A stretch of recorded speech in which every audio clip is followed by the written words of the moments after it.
नाम है अब्दुल गफ़ार और आप देख रहे हैं Abdul Gaffar Landa market YouTube official.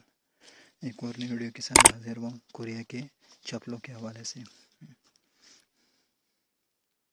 ये जो है ना कोरिया की जो है ना सैंडल वगैरह है, इसमें जूता वगैरह भी मिक्स है। ये सारे जो है ना कोरिया का माल है, बिल्कुल साफ़ माल है, फ्रेश माल। अगर इस्तेमाल हुआ है तो थोड़ा सा इस्तेमाल हुआ है, बाकी बिल्कुल नए हैं।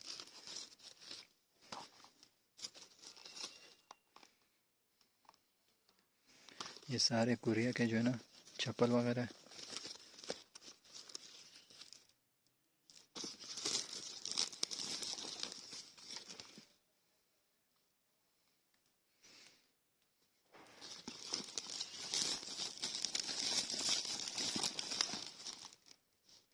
और ये सब मिलेगा आपको पेयर में, सारे पेयर में।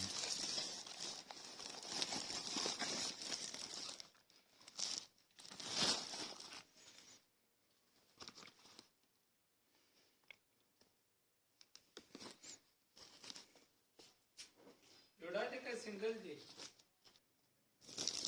सरंगती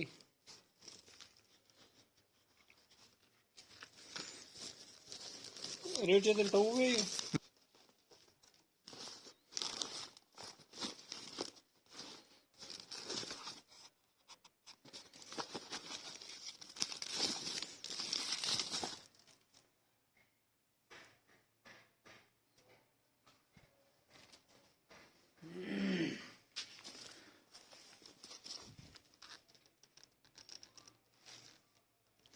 ये सारे कोरिया का माल है, बिल्कुल फ्रेश माल है, एक नंबर। ये जो है ना कम से कम 25-30 kg का एक बोरा होता है।